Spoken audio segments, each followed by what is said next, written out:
কি কখনো মনে হয়েছে না, অভিনয় শিল্পী কেন হলাম এই প্রশ্ন কখনোই নিজেকে করি নাই বা নিজে ওই প্রশ্নটা নিজের প্রতি আসে নাই।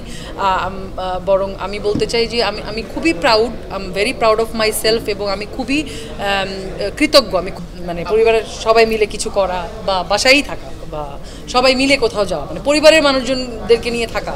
কখনো কি মনে হয়েছে যে অভিনয় শিল্পী কেন হলাম, যেহেতু বাংলাদেশের প্রেক্ষাপটে অভিনয় শিল্পীদের কোনো না কোনো সময় কাজের মানে আসলে বা কাজ হাতে থাকে না বা অবসর সময় চলে আসে, এরকম কি কখনো মনে হয়েছে? না, অভিনয় শিল্পী কেন হলাম এই প্রশ্ন কখনোই নিজেকে করি নাই বা নিজে ওই প্রশ্নটা নিজের প্রতি আসে নাই। বরং আমি বলতে চাই যে আমি খুবই proud, I am very proud of my self, এবং আমি খুবই কৃতজ্ঞ, আমি খুবই গ্রেটফুল প্রথমে আমার সৃষ্টিকর্তার কাছে এবং আমার পরিবারের কাছে, যারা আসলে এই অভিনয় জগতে আসার জন্য আমাকে সাপোর্ট করেছিলেন।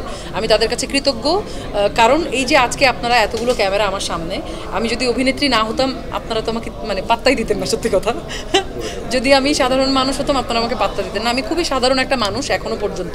সো আমি আপনাদের কাছ থেকে যেই ভালোবাসা পাই বা আমার প্রতি আপনাদের যে আগ্রহ, বা কোথাও গেলে অভিনেত্রী হিসেবে অনেক সম্মান পাই, সামহাও মানুষ চেয়ারটা ছেড়ে দেয় যে আপু বসেন।